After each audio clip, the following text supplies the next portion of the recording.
Hi everybody, my name is Arootin Ghazarian. My name is Paul Lee. My name is Derrick. And this is the Assistive Medical Walker.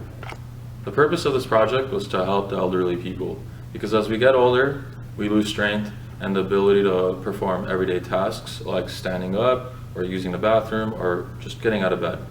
So as elderly or disabled people use common devices like a walker, unfortunately those walkers don't come with some sort of assistive mechanism that helps them stand up and sit down. So as a solution, this is what we came up with.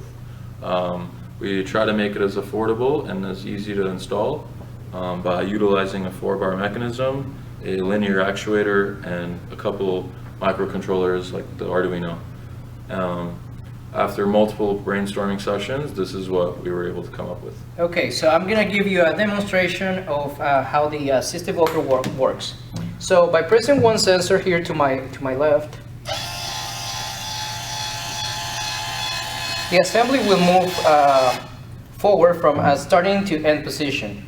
The opposite will happen if you use the other sensor. We have another one to the right in this handlebar. We press it, and the whole assembly will come to the initial position.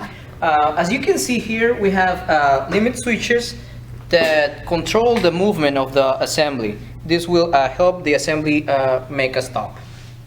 So I want to talk about the coding aspect right now. So we first start with the force-sensitive resistors.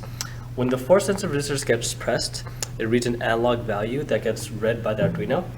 Once the Arduino reads a value that passes a certain threshold that we created, it tells the H-bridge to turn on the motor, so the motor will move the mechanism back and forth.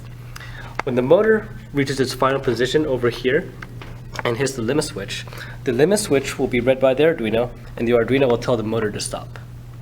As far as components go, I'm going to describe what we did from the inside out. We are doing a joint project, 154 and 106 project. So we started with the links, and they were required to be a certain length because we did a geometric analysis for this. And we chose to work with acrylic because of the material properties, and also because it's cheap, and we had access to the laser cut machine. Also, PCB pipes are cheap too, and the lengths were determined after we had the 4-bar mechanism working. We also had access to ME41 shop, so it was at this lab where we work with plates, and we fold them into this form. For the overall structure, we found that this was a suitable prototype on a 1:3 scale. If we were to make an actual assistive medical walker, we would change a lot of the PVC and a lot of the linkages to actually aluminum or stainless steel, so it's a lot more stronger and more durable for an actual medical walker.